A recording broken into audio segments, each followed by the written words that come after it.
교회 콘서트 사회를 맡게 된 이진호입니다. 안녕하십니까? 오늘 신현주 목사님 오리엔테이션 하시라고 올라갔더니 무슨 붕해를 하시고 강의를 하고 계시고 그래서 뒤에서 우리가 막 우리 참 바뀌려면 힘들겠다. 야, 목사님 참 노력 많이 하십니다. 그래서 이제 50세 가까이 넘었습니다. 넘으셨습니까? 네, 많이 노력하고 계시는데요. 1.5점 내줍니다. 네. 자, 그러면 김현미 교수님 초청해서 바로 한번 욕 좀 실컷 먹도록 하겠습니다. 박수로 환영해 주시죠. 욕을 먹다니요. 하도 원 없이 욕을 먹어가지고 욕 먹는 사람의 심정을 잘 압니다. 예. 오늘 자 제가 나와서 하는 얘기는 제 살아온 얘기를 좀 하면서 우리 한국 교회가 가야 할 길이 무엇인가를 저 나름의 어떤 대통찰학으로 한번 풀어볼까 하는 마음입니다. 무학의 통찰이라는 말 많이 들어보셨죠? 무학의 통찰. 뭐 공부는 안 했지만 그 통찰력 하나만은 정말 국가대표급인 그런 분들.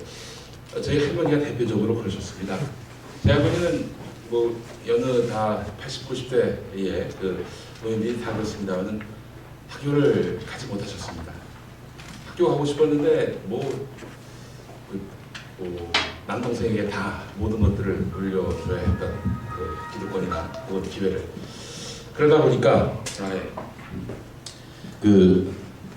이런 배움의 기회를 얻지 못하셨어요. 그래가지고 이 뚝방에서 꽃 이름을 외면서 스스로 학습을 하셨죠. 예. 그 할머니가 어느 정도의 그 시대적인 의식을 갖고 있었냐면은 지난 대선 총선 때 한나라당을 안 찍으셨습니다. 그 전에도 안 찍으셨고 왜 그러냐면은 분단의 그 아픔, 상흔 이런 것들을 이용해 가지고 정치를 해먹는 사람들은 낡은 시대 사람들이다. 젊은 세대들을 위해서 그네들의 어떤 그런 활동 범위를 넓혀주는 그런 정치 세력에게 표를 줘야 되는 거 아니냐. 초등학교도 안 나온 양반이 말이죠. 예. 그 할머니께서 오늘 아침에 돌아가셨습니다. 예. 그래서 참 각별한 마음이 있는데 이런 말씀을 드리는 이유는 뭐냐면은 이제는 무학의 통찰이 대생 시대다. 이른바 소위 지식인 좀 배웠다는 사람들 이 사람들의 그 사고의 폭은 항상 그 안에서 맴돌고 항상 남을 가르치려 들어요. 남이 배우지 않으면은 무상 교육을 함에도 불구하고 남이 배우지 않는다면 막 화를 냅니다. 자신의 존재감을 드러내기 위해서 너는 무식해, 잘 몰라, 별 떨어졌어 이런 것들을 막 핥히는 언어로 상대방을 짓밟죠. 이런 분들을 좀 많이 보면서 요즘 나는 꼼수다를 좋아하시는 분들이 많이 있는 이유도 지쳤어요. 이런 지식인들한테. 결국에는 대세 앞에서 힘을 쓰지 못하고 무너지고 흔들리고 자빠지고 이 지식인의 한계를 보면서 그들은 언젠가 변절을 하면서 기회를 노리면서 스스로의 어떤 존재감을 드러내기 위해서 자신이 배운 것을 무기화하고 있다는 것들을 국민들은 뻔히 알기 시작했거든요. 99%의 반란은 바로 여기서부터 비롯됐다라고 생각을 합니다. 바로 잡놈의 시대가 드디어 열리게 된 겁니다. 저도 한때 지식인을 지향했던 그런 사람이었는데 이 김수현관 하니까 생각이 납니다. 제가 여기에 한번 왔었어요. 온 때가 언제냐면은 그렇군요. 2000년 딱 11년 전에 왔었어요. 여기 어떤 기독인들 모임이 있었는데 출판인들 모임이었어요. 그래서 책 얘기를 하다가 제가 요즘의 젊은이들은 읽지 않고 본다 이런 얘기를 한마디 했죠. 끄떡이면서 굉장히 훌륭한 말을 했다라고 호응을 해주시는데 저도 그때 그렇게 생각을 했었어요. 그랬더니 거기에 출판인 한 분이 요즘 젊은이들이 책을 안 읽고 무식한 소리를 해야 된다면서 연준 앞에서 쪽을 주는 거예요. 야, 내가 아직도 잊지 못하네. 김수 양반에서의 상처. 아직도 잊지 못하겠습니다. 예. 그래서 이 무식은 죄악이구나 막 이렇게 생각을 했어요. 예. 그래서 공부를 해야 되겠다라고 마음을 먹어가지고 박사학위 수료를 했습니다. 예, 이제 논문 쓰는 일만 남았는데 논문 쓸 시간이 없어가지고 계속 이러고 있는데 나중에 다시 한번 만나서 같은 얘기를 해주려고 합니다. 그분한테. 요즘은 읽는 시대가 못 보는 시대입니다. 박사 앞에서 또 무식하다 이런 얘기 못할 거 아니에요. 적어도. 뭐 박사건 뭐건 간에 저 스스로는 늘 걸어왔던 길은 지식으로 남을 짓밟거나 혹은 무기화하거나 그렇게 해서 나의 기득권을 만드는 그런 짓을 하지 말자라는 생각이었고, 그게 실은 나는 꼼수다를 통해서 이제 표출되는 겁니다. 제가 다닌 학교에서 그런 걸 가르쳐 줬어요. 웃음의 혁명성. 시대를 바꾸는 것은 엄숙주의가 아니다. 웃음이다. 즐거움이다. 이런 것들을 얘기해 줍니다. 그렇죠. 실제로 그렇습니다. 이제는 엄숙주의로는 먹히지 않습니다. 단식하고 뭐 이런 그런 어묵했던 그런 시절에 그것만 그거 외에는 호소할 길이 없었던 그 방법밖에 없었던 그런 시대에 그런 고행을 택하셨던 분들의 그 어떤 투쟁이 잘못됐다 이런 건 절대 아니고요. 전태일 열사가 만약에 지금 2012년 SNS가 막 보편화되어 있는 이런 시대에 살았다면 과연 분신을 택했는가 하는 그런 생각을 할 수 있는 거죠. 그렇잖아요. 지금 그 1970년 11월은 뭔 얘기를 해도 들어주질 않잖아요. 사람들이 막 뭘 뿌리려고 해도 막 공장에서 그걸 다 수거해가고 뜯어가고 그리고 불이익 주고 내쫓고 고립시키고 이랬던 반면에 지금은 자신의 억울한 사정 같은 것들을 SNS나 홈페이지 이런 데에 인터넷을 통해서 두루두루 알릴 수 있는 그런 기회가 있었잖아요. 그리고 뭐 정보라는 것이 서점 가서 책을 주지 않고서는 접하기 어려웠던 그런 시대였고요. 그런 전태일 열사를 생각하면은 참 그 시대 이 시대의 그 인터넷이라고 하는 것이 모바일이라고 하는 것이 얼마나 우리에게 중요한 무기가 되는 것인가 이런 생각이 듭니다. 그건 99%에게 무기고요. 가르치려는 사람들에게는 위기입니다. 지금 스마트폰 갖고 있는 사람들이 한 2천만 된다고 합니다. 이게 무슨 얘기냐? 설교할 때 막 설교할 때 막 과장을 하고 말이죠. 이러잖아요. 괜히 신화화하고 막 이 사람이 한 100을 했다면 200으로 뻥튀기워가지고 사람들에게 막 감동을 불러일으키려고 하잖아요. 다 스마트폰으로 그 자리에서 이게 검색이 가능합니다. 오늘 뭐 제가 이제 뻥칠 수 없는 시대에 왔다는 거죠. 이 시대의 변화는 가르치려던 사람들에게는 큰 위기가 된다. 이런 생각을 해보게 됩니다. 제가 뭐 이름에도 신학과를 나왔습니다. 신학생분들도 많이 계시는 것 같은데 신학과 다닐 때 공부 열심히 해요. 절대 안 했어요. 아주 우스운 성적으로 졸업을 했어요. 굉장히 우스웠어요. 그래가지고 한 일은 뭐였냐면 맨날 앉아가지고 뒤에서 딴짓을 했습니다. 우리 저 교수님 중에 한 분을 막 골려먹었어요. 김달수 교수님이라는 분이 있었는데 오늘 그분은 이제 학생들에게 평판이 별로 안 좋으셨습니다. 너무 말하자면 이따만한 두꺼운 책 있죠. 신학서적에서 괄호 열고 괄호 닫고 키워드를 답으로 적는 어떻게 하면 이 책을 다 외우지 않는 그러지 않고서는 점수를 받기 어려웠던 그런 교수님이었습니다. 그래서 이분들을 막 뒤에서 막 씹는 거예요. 그러지 말자. 웃음으로 우리 승화시켜야 된다 해가지고 제가 그분의 삶을 희화화를 했습니다. 그래서 달수 그리스도의 생각을 패러디를 한 거죠. 달수께서 저희 학교 천은관이라고 있었습니다. 또 저희 학교 교수님 중에 김흡영 교수라는 분이 계신데 흡영마귀를 이끌고 흡영마귀가 달수 그리스도를 이끌고 천은관 꼭대기로 데리고 갑니다.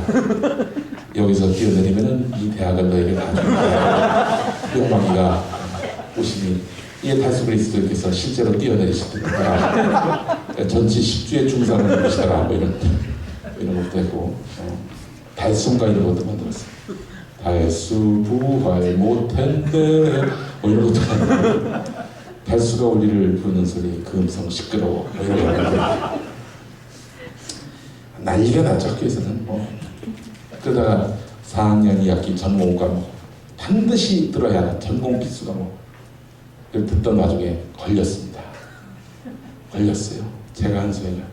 이 교수님은 바로 이제 누가 나를 뒤에서 희롱한가 뭐 대단히 희롱을 했거든요. 달바르트 달트만 뭐 달트니 뭐 뭐죠? 왜 그랬죠? 그분이 누구더라? 달바르트 달티 그왜 나치에 저항하셨던 달배포 지금 막 신화열방 만들고 그분 교수님이 한 70년대 때 가르치던 누런 그 강의록을 갖고 가르치셨거든요. 저거는 D 자료다. 그래서 대충 주었던 품을 갖고 막 이렇게 풍자를 만들고 이렇게 했었어요. 제가 그때 걸렸어요. 4학년이었기 때문에. 이거 F맞게 가능성이 100%가 됐습니다. 그 중간고사 때쯤 이걸 발각을 당해가지고 아이고 난 죽었구나. 즐기자 해가지고 대충 시험 보고 그렇게 해서 막 시험 문제 답도 대충 쓰고 뭐 레포트 5개 내야 되는데 그중에 한 3개 내고 출석도 한 5번 빠졌나? 그랬어요. 자 드디어 이제 성적표가 날라왔습니다. 봤더니 A뿔이 난 거예요. 그때 이분이 진짜 달수 그랬어. 그동안 만나지 못했던 달수 그랬었구나 이렇게 생각을 했었어요. 근데 알고 봤더니 저희 과에 저하고 똑같이 생긴 형이 있었습니다. 그 양반하고 헷갈린 거야. 그 양반이 열심히 공부해가지고 정말 A+를 받아도 모자람이 없는 그런 형이었는데 그 형은 F를 맞았고 F를 맞았는데 그러고 나서 이제 그 이듬해 9월에 속초에 있는 한 콘도에서 우연히 지나가다 만났어요. 만났더니 저한테 오늘 맞을 줄 알았어요. 그 형이 내가 A뿔 맞은 걸 혹시 알아버린 거 아닌가 뭐 이런 생각을 했는데 만나자마자 야 달수 그 개새끼 그 형이 좀 인생을 참 열심히 사는데 결과는 항상 실속이 없었어요. 나는 또 폼 잡는다고 전도사를 나갔거든요. 전도사를 나갔는데 큰 교회였어요. 굉장히 보수적인 교회였고 그래서 이제 우리 송창호 전도사 소개하겠습니다. 오늘부터 초등부 맡아주시겠습니다. 그리고 나가서 인사를 하는데 여기 있던 담배가 떨어져가지고 바로 그날 초등부 아이들도 만나보지 못하고 지금 순천에서 지금 장사하고 있습니다. 그런 일들이 있었는데 하여튼 그래서 제가 또 달성가락을 만들었죠.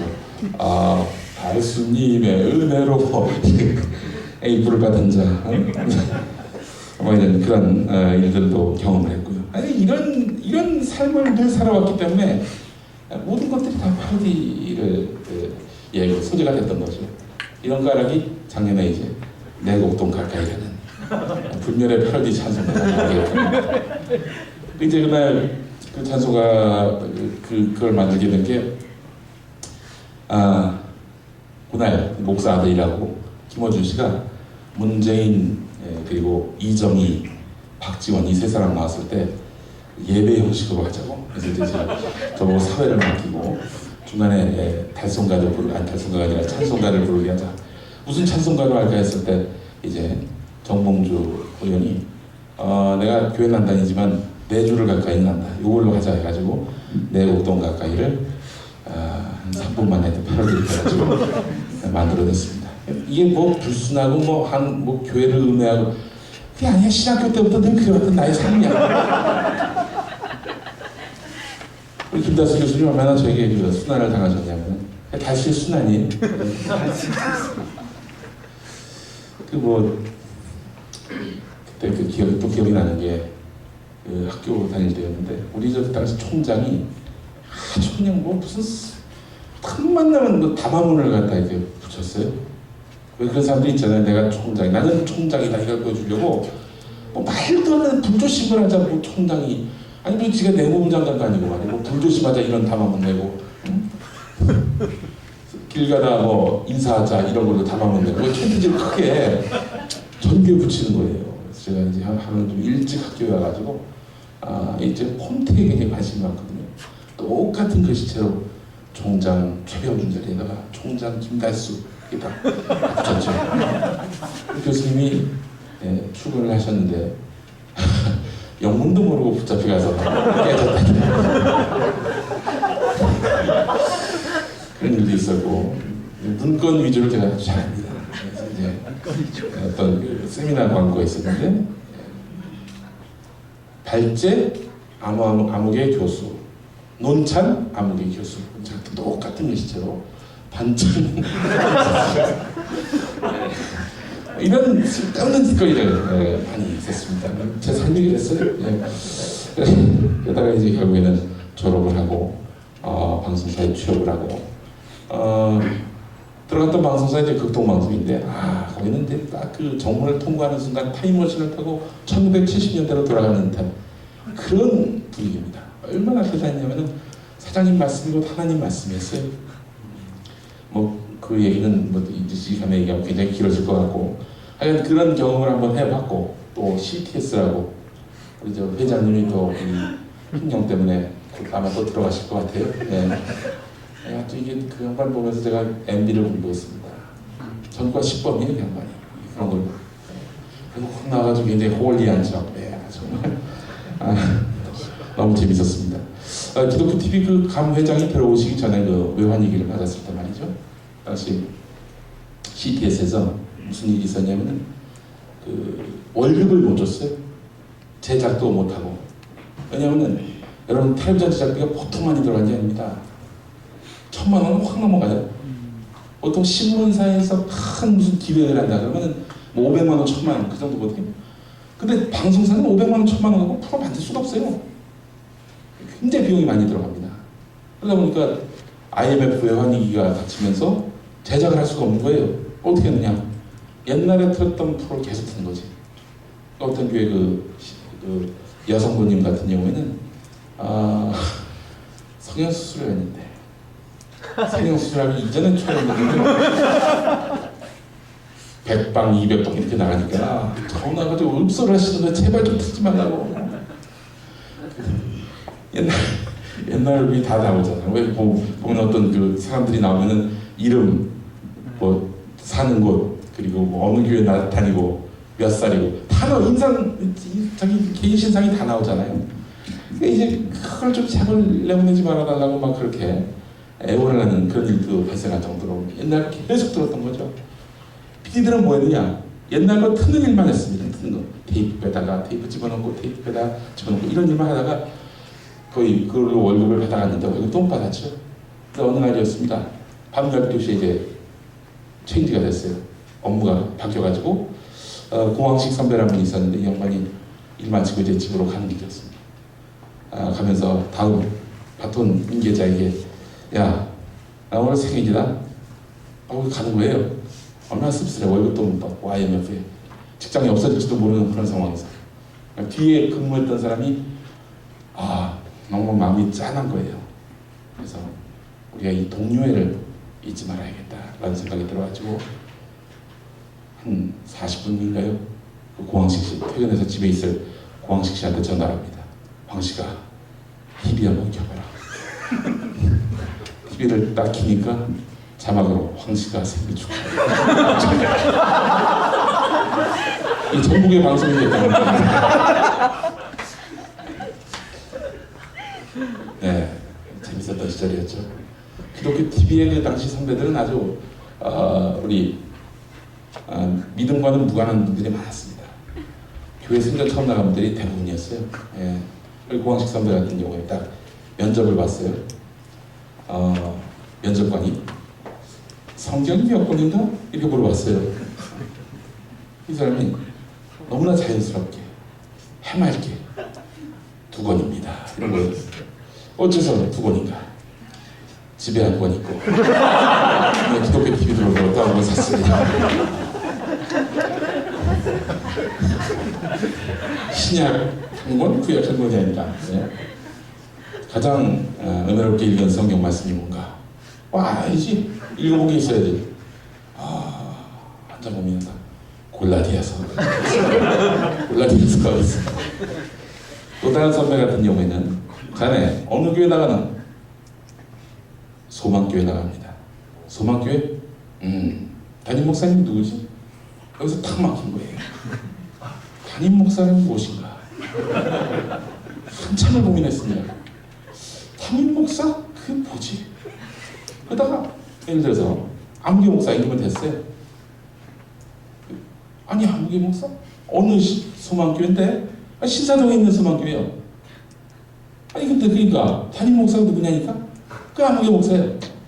아니 이 곽선임 목사님 아닌가? 아 곽선임 목사님은 교장 목사님 아닌가요? 이제 담임 목사니까 담임 교사 그 자기 교부의 목사가 바로 옆집에 살았거든. 그 목사가 담임 목사인 줄 알고 일단 우리 선배도 계시고 재밌었습니다. 교회 나가봤어야지. 근데 그런 선배들이 의리가 많아요. 일반 필드에서 뛰었던. 뒤에는 처음에 굉장히 우습게 알았는데 아니 기독교 TV에 있으면서 그것도 모르나? 어?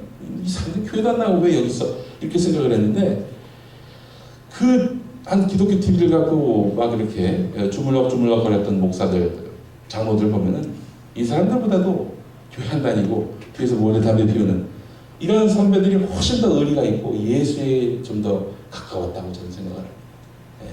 정말 멋진 선배들이었어요. 지금은 좀 연락도 잘 안 되고 그렇게 살고 있겠지만은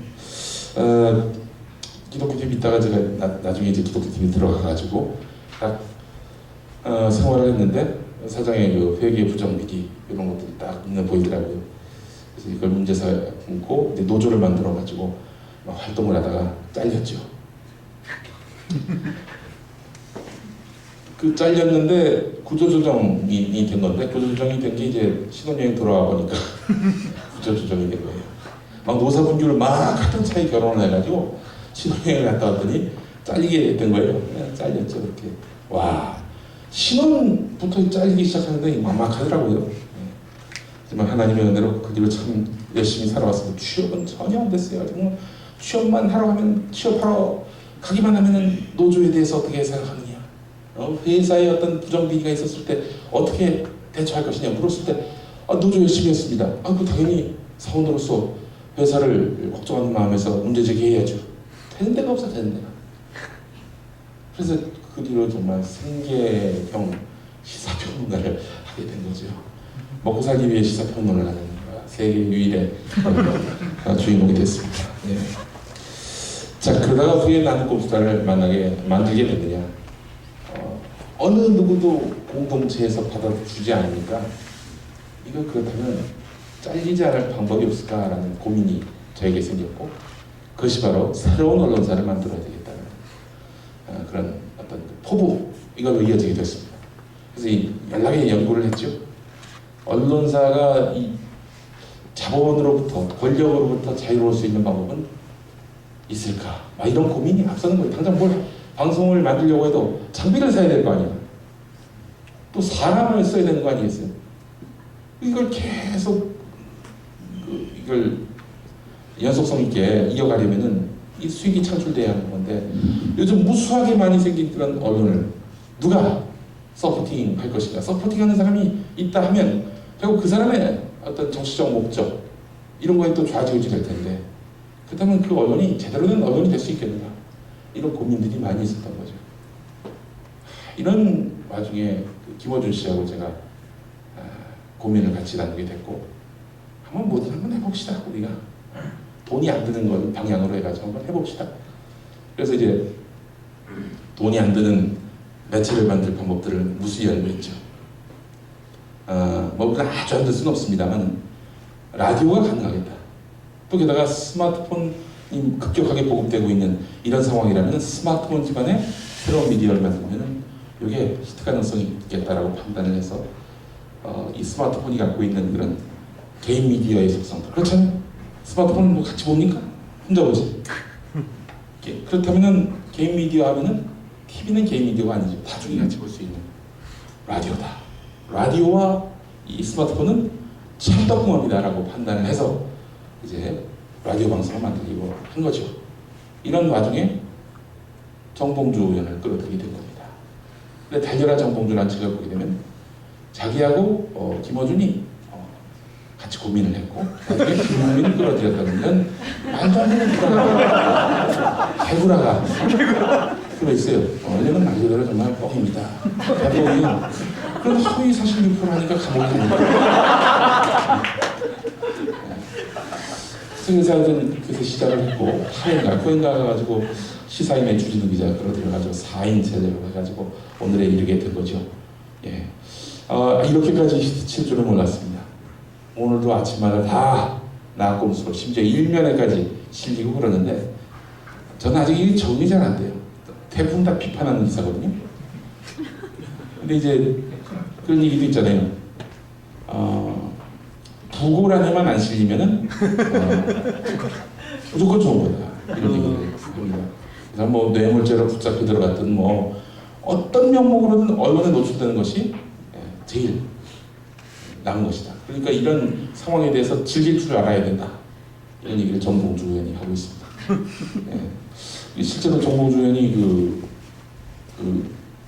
전 의원으로서 세인들의 주목을 받지 못하던 상황이었는데 나꼼수 때문에 주목을 받게 되면서 라디오 인터뷰를 다시 하게 되니까 부인이 감격했다는 거예요. 남편의 존재감이 드디어 다시 살아나기 시작했다. 지금은 그 존재감 정도가 아니라 민주당에서 어떻게든 정봉주하고 줄을 대려고 그 민주통합당의 또 통합진보당의 그 총선 출마자들이 와서 사진을 같이 찍어달라고 막 애원을 해요. 그래서 유료화를 할까? 농담이고, 예. 그렇게 해서 참 하나님의 참 큰 사랑을 받았습니다. 이 야인의 그 삶을 살지 않았다면, 잃어버리지 않았다면, 기회를 박탈당하지 않았다면, 혹은 비용이 없어서 쩔쩔매지 않았다면, 과연 이런 그 아이디어가 가능했을까라는 생각을 해봤을 때, 광야 생활을 한 딱 정확하게 10년 됐습니다.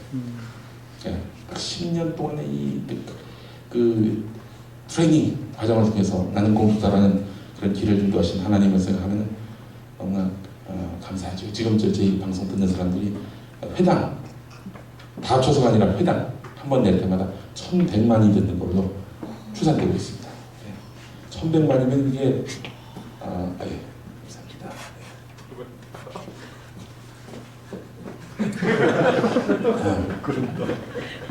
여론조사를 했는데 그 30%가 방송을 들었다. 알고 있다는 80% 정도 되고 있고요. 그렇다면 이게 좀 국민적인 어떤 인지도를 갖고 있다는 거죠. 그러니까 어떤 이상한 그 우익 인사가 저를 고소한 것으로도 뉴스가 되는 그런 한 해에 뭐 100만 건이 넘는 그런 고소 고발이 있는데 그 가운데 하나인데도 막 이렇게 키워드가 막 그 다음 포털이나 이런 데 막 떠오르고 이런 상황이 계속 발생하는 거죠. 이건 굉장히 생소해요. 저는 정봉주는 막 즐기죠. 정말 즐깁니다. 막 자기가 이제 감옥 가게 되니까 이로써 나는 대선 주자로 부각됐다. 감옥 갈 생각을 해야지. 다시 부각됐다고 좋아해요. 정말 대단한 진짜 정치는 그런 정치할 만한 DNA를 갖고 있는 사람들이 따로 있는 게 아닌가 이런 생각을 해보는데 죄송합니다. 저희 그 꼼수다의 멤버들의 종교 이야기를 좀 해보겠습니다. 그리고 김호준 총수는 고등학교 2학년 때까지는 아주 독실한 신앙인이었습니다. 정말 독실했습니다. 중학교 때 성경을 10번 읽었고요. 성경고사, 성경 퀴즈대회에서 1등을 다 휩쓸었습니다. 정말 뭐 가스펠이고 뭐 복음성가, 찬송가. 그왜 그 복음성가 가수 중에 김석균 선교사라고 계시잖아요. 네. 그 양반이 고등학교 때 국어 교사셨고, 네. 그랬는데 왜 교회를 끊었냐? 고등학교 2학년 때 끊었어요. 끊은 이유가 아주 어처구니가 없습니다. 고2 때 설교를 듣는데 목사님이 가룟 유다는 예수를 팔았다. 이 가룟 유다는 예수를 배반했고 결국 자살했다.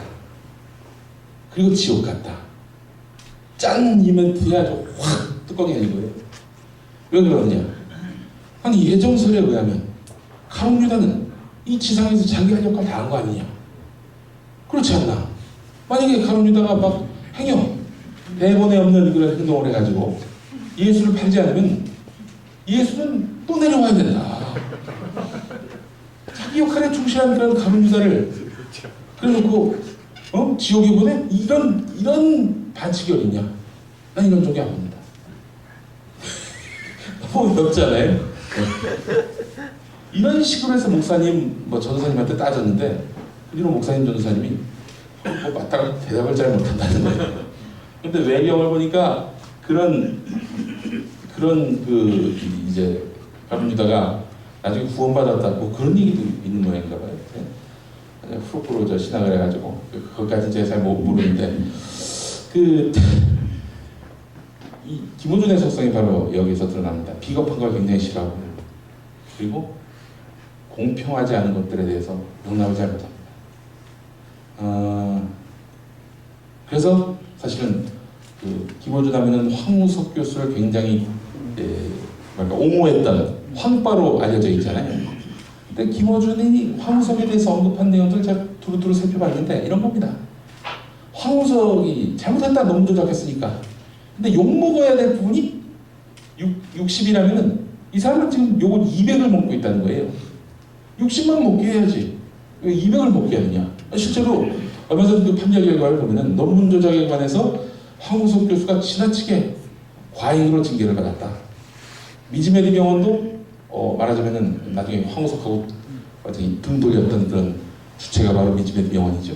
이 미즈메디 병원도 논문 조작에 가담을 했는데 이쪽에 대해서 책임을 묻지 않고 황우석한테 다 원팡 뒤집어 씌웠다. 이런 판결이 나왔었어요, 얼마 전에. 김호준의 주장이 근거가 있는 거죠. 무조건 김호준은 덮어놓고 황우석을 지지했다. 무조건 옹호했다. 이렇게 얘기가 나오고 있는데 실은 그 내막이 그렇다는 겁니다. 이렇게 얘기하는 사람이 있어요. 몰매 맞을 사람들이 있으면은 매일 맞을 사람이 있으면은 맞을 만큼만 때려야지. 자꾸 늦게 왔다고 지각했다고 몽둥이 200대를 맞고 그런 선생들이 있잖아요. 거기서부터 이 체벌에 대한 그런 반응감, 학교에 대한 어떤 분노, 기성세대에 대한 그런 어떤 보복심 이런 것들이 생기는 거 아니겠어요? 하여간 그런 논리를 펴는 비겁해서는 안 된다, 정당해야 된다 이런 의식을 갖고 있어요. 이 양반 지인이 김호준 총수 지인이 세상을 떠났습니다. 가족들이 막 오열하고 장례 예배를 드렸는데 어느 목사님이 오셨어요. 목사님 와가지고 우리 이 자매는 이번에 예수를 믿었으니까 천국을 갈 겁니다. 앞에 있는 사람들이 울어. 가족들이겠지. 울지 마. 아니 천국 갔다는데 왜 울어? 울지 마. 이런 목사님 계속 설명은 또 계속 울어. 울지 말라니까. 기뻐해. 천국 가잖아. 기뻐하란 말이야. 이렇게 설교를 했어요. 뒤에서 이러고 담배를 피던 김호준이 탁 던지더니 앞으로 와가지고 목사님 귀에다 대고 기뻐하라고 이 씨발놈아. 이라고 해요. 그러니까 그 목사님이 그 뒤로 설교를 못해요. 이런 아주 웃기는 사람입니다, 김호준이. 근데 좀 어떻게 보면 일리가 있지 않아요? 김호준의 논리가? 정봉주는 어떠냐? 정봉주는 잘 아시겠습니다만 융합의 지도자라고 스스로 이야기하는 거죠. 융합의 종교인입니다. 종교가 뭐냐 했을 때 기분릭해서 기독교, 불교, 가톨릭해서 기분릭 얘기하고 다니는데 부인은 독실한 우리 개신교 신자시고 기장교회, 공릉교회라고 있습니다. 큰 교회 거기 이제 출석하고 계시고 어머니는 독실한 불교 신자시고 융합의 종교 환자와 되게 갖고 있다 이렇게 얘기를 합니다. 참 말을 잘해요. 정봉주는 정말 어렸을 때 얘기 들어보니까 6살 때 6학년을 뺐답니다. 어떻게 저런 놈이 초등학교 다니는지 모르겠다. 그때요. 그리고 11명의 똘마니를 데리고 다니면서 계속 연설을 했다는 것이 어머니의 증언입니다. 정봉주에는 대학 가가지고 뭘 했느냐 고민이 한 가지 있었다고 합니다. 80학번인 걸로 알고 있는데 거묵했던 시절 아닙니까? 서울의 봄 이야기 하나. 막 그때 20대 평균 청년들이 가졌던 그런 정서와는 달리 우리 정봉주 의원은 어떻게 하면 여자를 잘 꼬실 수 있을 것인가 여기에 골몰을 했습니다. 그래서 이제 ROTC 하던 선배가 너무 멋있게 보였어요. ROTC 들어갔습니다. 근데 여학생들이 별 관심 보이지 않아요. 이 양반이 어떻게 했느냐, 친구한테 물어봤어요. 그 친구가 운동권을 해야 요즘에는 여학생들이 좋아한다 해가지고 그 뒤부터 여학생을 꼬시기 위해서 운동권이 된 그런 분입니다. 근데 아버지가 굉장히 잘 살았어요. 청량리에서 짜장면 팔아가지고 이제 대박을 남긴 그런 분인데 그러다 보니까 80년대 그때는 대학 진학률이 지금은 80%대인데 그때는 30%대였어요. 대학 가는 것도 뭐 참 쉽지 않았던 때였는데 그 당시 차를 몰고 다녔습니다. 굉장히 잘 나갔죠. 운동권에 가가지고 운동권 학생이 차를 몰고 다니다 보니까 그래서 이제 수배당한 친구들 숨겨주고 의리가 있어요. 그리고 도피시켜주고 나중에는 오니칸 목사님 수행비서로 계속 다니고 오니칸 목사님 내내 고민했다고 합니다. 차 안에서 봉주야 너 언제 철들까? 정말 그 영혼을 사랑하는 마음으로 걱정했다는 거예요. 넌 언제 철들래? 야야야 여자 보지 마! 그랬던 분이었고 그리고 김근태 의장님 이분이 교도소에서 풀려났을 때 교도소에서 태우고 서울로 모셔다 드렸던 일이 있는데 그 교도소가 홍성교도소입니다. 지금 수감돼 있는 장역사야 이런 거 홍성교도소에 수감돼 있을 때 김근태 의장이 돌아가셨잖아요. 보지도 못하고 인사도 못 드리고 가게 됐는데 그래서 이제 운동권에서 무슨 역할을 맡은 역할이 뭐냐면은 전단지 만들어가지고 선전물 뿌리는 그런 거였는데 옛날에 등사로 하고 막 그랬잖아요. 근데 갑부 정봉주는 왜 이런 걸 이렇게 어렵게 만드냐 해가지고 옵셋, 풀 컬러 인쇄를 광주 항쟁의 위로를 가지고 그 외대일대에서는 아니 이게 광고지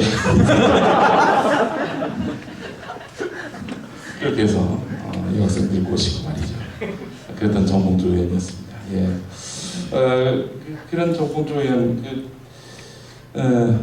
민주화 운동 민주화가 되고 직선제 개헌이 되고 그 뒤로는 할 일이 없어서 이제 어학원을 창립을 해가지고 거기서 이제 사업을 하다가 그 사업하면서 생기는 돈을 또 민주화운동 선배들 정치 입문할 때 돈을 꿔주고 빌려주고 또 정치 작은 하여튼 합법적인 범위 안에서 이렇게 밀어주고 그랬다고 합니다. 정말 의리 있지 않아요? 내 운동권에 내가 적자야 혹은 뭐의 계승자야 이러지 않고 내내 엑스트라이크만 하다가 남 뒷바라지만 하다가 결국은 할 일이 없어지니까 어학원을 했던 거죠. 그리고 나중에 2004년에 우연치 않게도 탄돌이 탄핵바람으로 국회에 입성을 해서 초선을 하다가 MB BBK 저격수 역할을 맡게 된 거죠. 자기 몸 정말 살리는 사람들은요 절대로 못하겠죠. BBK 스나이퍼 그렇잖아요. 대통령의 가장 핵심적인 아킬레스건을 건드리는 앞장서서 이 저격수의 그 미래 말로 얼마나 비참한지를 모르잖아요. 하지만 아무도 안 할 때 정봉주는 그렇습니다. 엑스트라 마인드가 있었기 때문에 내가 역사의 주체가 왜 되냐? 아니, 조연으로서 내가 할 일을 다 한다. 이런 마음을 가졌던 그런 사람입니다. 심주는. 이 사람은 결국 그래서 낙선을 했죠. 정봉주를 이긴 한나라당 의원을 이명박 대통령이 청와대에서 만난 일이 있었는데 왜 당선자들 있잖아요. 2008년 총선에서 당선자들 쭉 와서 인사를 하는데 이 사람이 정봉주를 이겼습니다. 그래! 아이고 너무 잘했어! 딴 사람에 비해서 아주 우리 각하께서 환호하셨다는 그런 일이 있었는데 그런 정봉주가 막 1심, 2심에서 결국에는 10년 동안 정치를 못하고 감옥에 1년 갇혀야 그런 처지에 놓였을 때 당에서는 아무도 관심을 가져주지 않았습니다. 그렇게 당을 위해서 막 몇사분공을 했는데 무시를 한 거죠. 그런 정봉주의 진정성을 김어준이 너무나 잘 본 거죠. 저 사람 참 의리가 있고 그러면서도 유쾌하고 즐겁고 엄숙하지 않고, 그러니까 80년대 그 초랑거리는 개구장의 기질이 옷이다 편치 않게 이어져 온 거죠. 예. 그래서 정봉주와의 만남, 김어준과 정봉주의 만남은 그렇게 이어졌고, 저 역시도 막 이렇게 교회 목사들하고 부딪히고, 그래서 잘리고 엎어지고 계속 짓밟히고 이런 것들이 보기 좋았나 봐요, 김어준이. 그래서 친구 먹자고 한 것이고, 또 주진우 마찬가지입니다. 주진우 같은 경우도 이 사람이 지금은 주진우 기자하고 제가 만날 때마다 어이 주추엘, 어이 김추엘, 어이 주희롱, 김희롱, 김마초, 주마초 뭐 이러면서 서로 이야기하고 있는데, 주진우 같은 경우도 다른 기자들과는 다르게 10년 차가 넘은 기자거든요. 그 마음에 울분이 있어요. 분노가 있어요. 기자가 시간이 갈수록 분노가 없어지거든요. 왜냐? 이쪽도 옳고 저쪽도 옳고 이쪽도 나쁘고 저쪽도 나쁘고 회색주의가 되어버립니다. 그 회색주의는 객관적인 어떤 그 뭐랄까 중립적인, 이게 아니라 비겁한 거예요, 한마디로 얘기해서. 어느 한쪽을 비판하자니 이 사람과의 관계도 있고, 또 이 사람을 비판했을 때 내 앞날에 별 도움이 안 될 것이라는 판단도 들고, 그러니까 비겁해지는 기자들이 아주 대한민국의 투성인데, 주진우는 그런 거 별로 신경 안 썼습니다. 지난번에 아마 며칠 전에 시사인에 놀러 갔는데 주진우가 누구하고 전화를 하더라고요. 봤더니 다음 후에 실릴 비리 경찰관, 돈 받아 처먹을 경찰관이에요. 내 이름 실명으로 보도하면 당신 고소하겠다. 주진우한테 으름장을 놓은 거죠. 주진우가 전화를 뭐야 이 개새끼야, 너 사진까지 실 거야? 사진까지 실렸어요.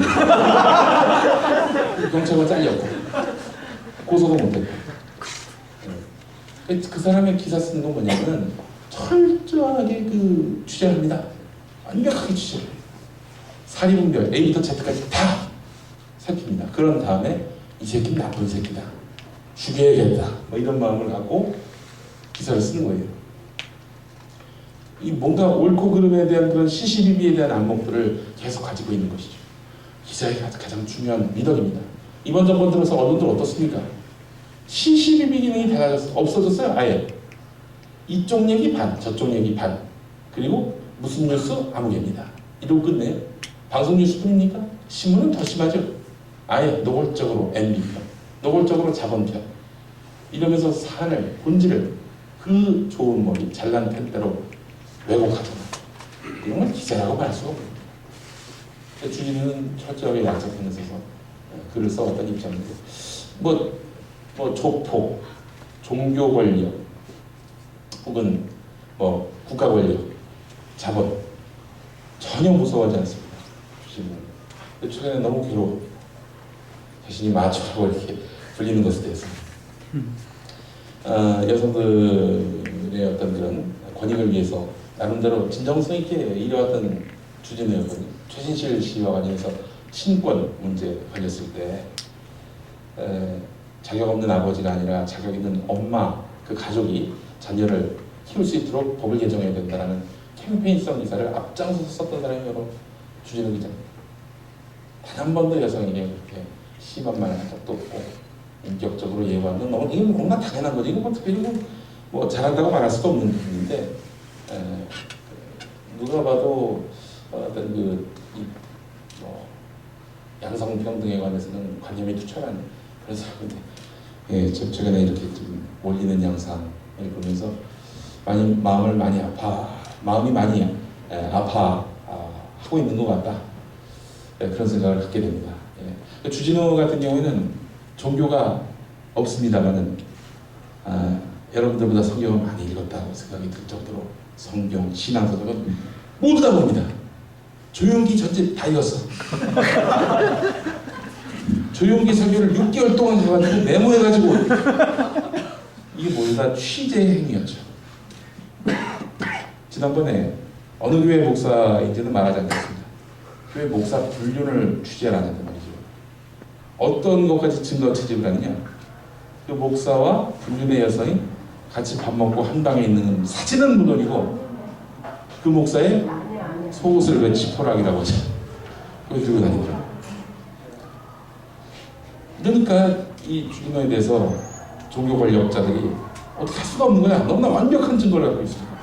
그러니까 수시로 그냥 자기 교인들을 버스로 태워가지고 시사인 시사전을 앞에 가가지고 주진우 주기자를 죽이자 뭐 이런 플랫을 가지고 이렇게 싸웠던 사람들이죠.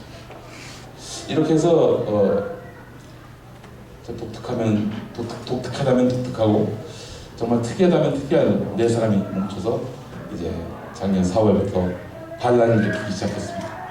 똑똑한 사람들이 누구를 가르치는 것이 아니라 뭔가 결함이 있고 마이너고 주류에 끼지 못했던 자들이 나타나서 이렇게 세상을 향해서 외치는 이런 작업들이 이루어지게 된 것인데, 여기에 많은 국민들이 관심을 갖고 있는 이유는 전에는 볼 수 없었던 장놈들이 나와가지고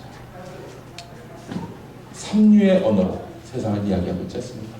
정치 문제와 관련해서 어렵게 이게 정치인들 얘기 들어보면 다 맞는 말 같아. 하지만 그 정치들 내면에 있는 이런 욕망들을, 모든 정치 행위를 식욕, 성욕, 금전욕 이걸로 풀어내잖아요. 네. 물론 과장도 좀 있긴 합니다만은 이런 것들에 국민들은 이제 관심을 갖게 되신 거죠.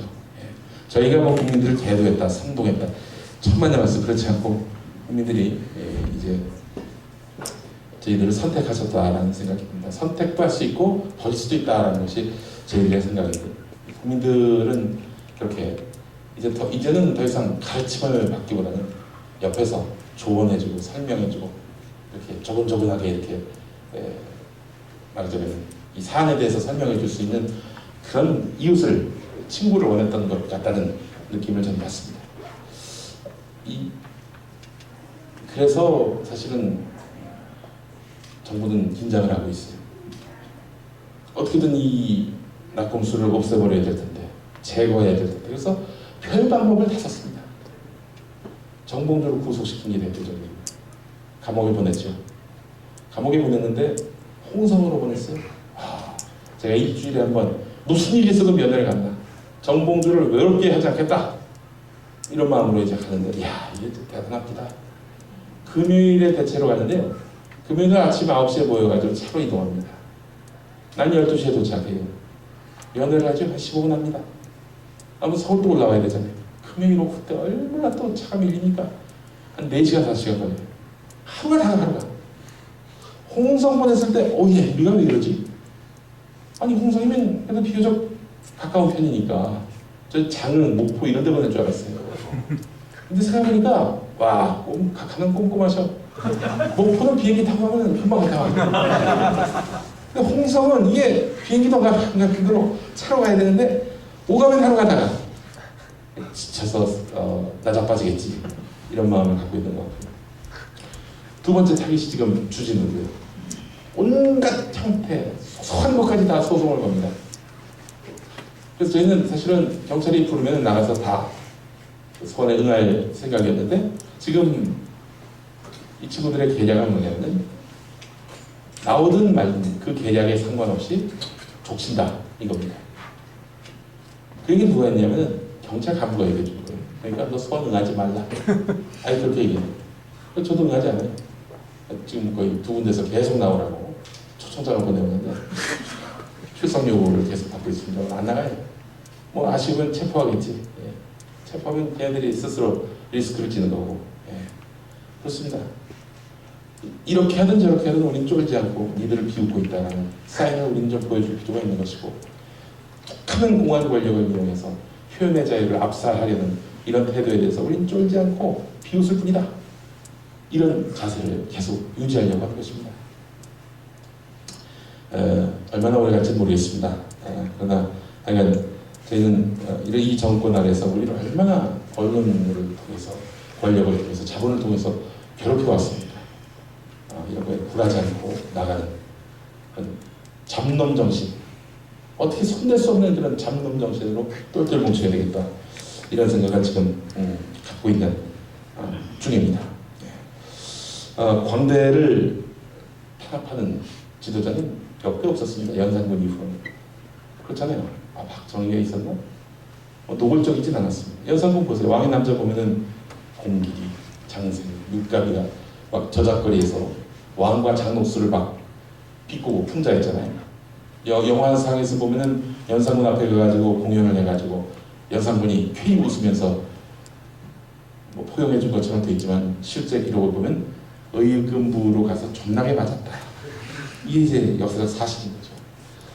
그렇게 광대들의 웃음, 비웃음마저도 듣기 싫다고 이렇게 계속 귀를 닫고 있는 이런 독재가 가중되면 가중될수록 파멸의 강도는 더 클 것이다.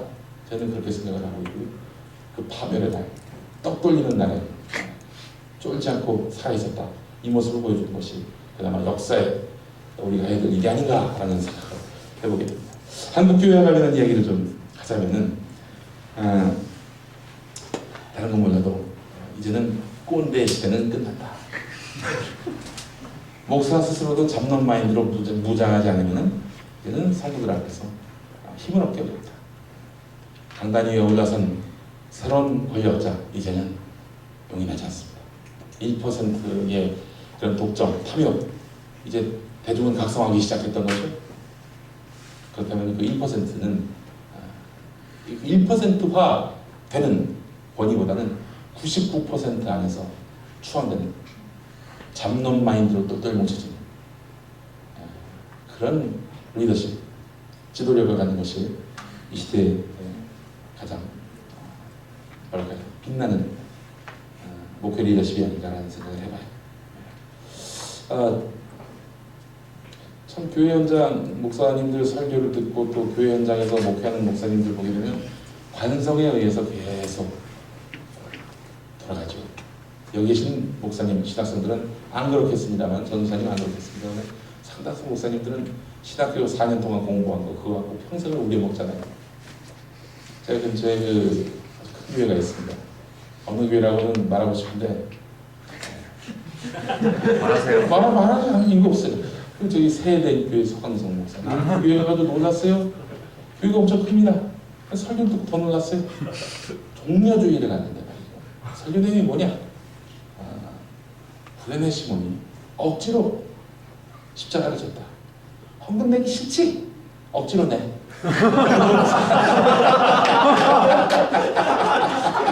하는 설교도 태우고 다른 데서 하기는 또 태우고.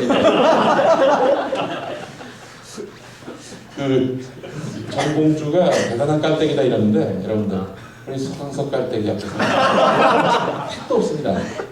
세den교회 홈페이지 들어가 보세요. 거기 뭐 교회 소식지 나오거든요. 주보 같은 거. 와, 거기 칼럼을 싣는데 이게 진짜 우왕청심원을 먹지 않고서는 읽을 수 없는 것이라니 모든 게 다 깔때기야. 그 지난번에 누구를 갖고 얘기를 했더라. 신학자 한 명을 갖고 이 신학자는 신학자들이 있는 앞에 나가가지고 자기가 논찬을 하는데 이 신학자는 성령을 부인한다. 자유주의 신학이다. 이게 아주 얄팍한 해석 아닙니까? 이런 비평.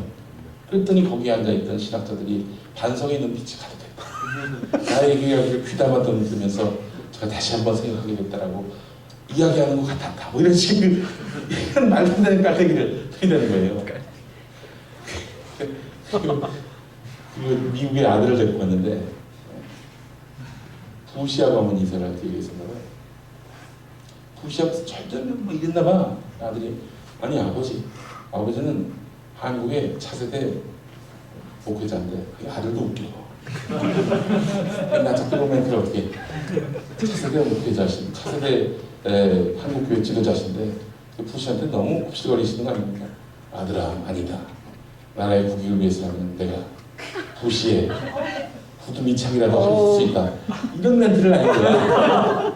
아들이 감격해서 아무 말도 못하고 이런 내용이 있는 거야. 정말 이건 진정한 깔때기다. 이건 감히 정모주가 명함도 못 내는 깔때기다. 근데 시사저널에서 매년 꼬박꼬박 무슨 한국교회 차세대 지도자 이렇게 나옵니다. 예. 정말 얼마나 차세대 지도자가 없으면 이런 사람이나 얘기가 되겠습니까? 예. 그 교회가 저기 뭐야? 그 교회가 그 엄청나게 돈을 들여가지고 들어와가지고 대형 교회를 지었죠. 교회당을 지어가지고 헌금이 많이 필요해서인지 불안해 시몬에 억지로 많이 강요하면서 좀 돈을 얻어내고 있는데, 예, 하여간 근데 보니까 이것도 꾸준하면 먹힐 것 같아요. 소강성 목사같이 이렇게 안면몰수하고 막 깔때기를 막 들이대면은 신자들이 재밌어서 몰려들 것 같아. 그럼 또라이 짓도 꾸준히 하면 되거든요.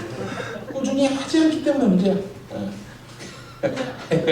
농담 비슷한 얘기를 했는데, 예, 그 한국교회의 어떤 지나친 권위주의, 또 어떤 형식주의, 엄숙주의 이런 것들은 좀 떨칠 필요가 있겠다. 목사 스스로가 잡놈 마인드로 무장을 해서 교인들을 중심에 선다면 교인들이 좋아할 것이다. 저는 이렇게 생각을 합니다. 뭐 깨끗해져야 된다, 도덕적이어야 한다 이런 얘기가 뭐 두차하니 하는 얘기이긴 한데, 이렇게 낮은 모습을 내려오기 참 힘들어하잖아요, 그죠? 그래도 그놈만한 사람입니다. 하나님 앞에서 처음 바로 서기 위해서 애썼던 그런 사람입니다. 그렇다면 예수님이 어떻게 이런 식민지 땅에 무저 백성들하고 어울렸겠나 하는 그런 생각이 들어요. 무식한, 남 놓고 기억자도 모르는, 물론 모르겠죠. 이스라엘 사람입니다. 베드로가 이런 인간들하고 어울려가지고 배신 때리고 의리도 인정도 없는 이런 인간들하고 다니면서 이렇게 사역을 하셨던 예수님의 그런 마인드를 보면, 그래서 저는 이런 생각을 하면 예수님이 오셔가지고 막 이렇게 우리가 무슨 영화나 이런 데서 보듯이 막 광채가 나고 막 이런 게 아니라 같이 그 정몽주처럼 11명이 똘마니를 데리고 다니는 그 앞에서 연설하는 그런 굉장히 서민적인 풍모를 갖지 않았을까? 또 욕도 진짜 잘하지 않으셨을까? 또 말하자면 우리로 말하자면 지방 사투리도 좀 쓰시지 않으셨을까? 외모도 좀 상당히 좀 후지지 않았을까? 이런 생각이 듭니다. 이렇게 해서 서민의 풍모를 갖고 대중들에게 자신의 빛을 드러내신 삶을 살지 않았을까라는 생각이 듭니다. 특권화되고 주인공화되고 또 권위적으로 무장되고 이미지를 이런 걸 탈세하지 못하고 이런 와중에 교회는 점점 더 멀어지는 거죠. 사람들은 저렇게 특별한 척하는 목사들의 이면 속에 가려진 이런 호박식으로 보게 되고 주목하게 되고 똑같은 인간인데 왜 저러지? 이런 의문을 갖게 되고 말이죠. 네. 저희는 항상 난공사에서 하고 싶어하는 것들은 뭐냐면은 우리가 잘난 척하지 마세요. 절대로.